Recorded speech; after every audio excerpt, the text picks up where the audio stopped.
It's the autumn statement, and if you've been following this in the run-up, you probably recall two things. First of all, apparently the Chancellor has lots of headroom with which to spend extra money, and secondly, he'd rather like to cut taxes. But let's just kind of look beyond that into the big numbers and see what's going on here, because the big story here, overshadowing a lot of this, is that according to the OBR, the likely size of the economy is going to look a lot different to how it did last time around. I'm afraid it's not all that good news. It's not because everything is going gangbusters. It's basically, in large part, because of inflation and because of some statistical changes. Last time around, it was expected to go up like that. This is cash GDP, so the size of the economy was going to go up like that.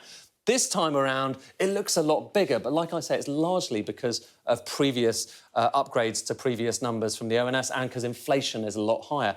Nonetheless, because of that, that has a bearing on something else, on the Chancellor's forecasts. Remember, he's got a lot of these fiscal rules, basically trying to keep the public finances in order, and one of them is he needs to get the national debt falling by the end of the 5-year forecast horizon. And last time it was falling, you can just about make it out there, down by £6.5 billion. What's headroom? That's headroom. When people talk about headroom, it is headroom against that rule. And because everything else has changed, those numbers, the rule will look a lot different this time as well. You will have potentially a bit more headroom, maybe £15 billion, maybe £25 billion potentially. And the question is, how much of that the Chancellor wants to spend on cutting taxes?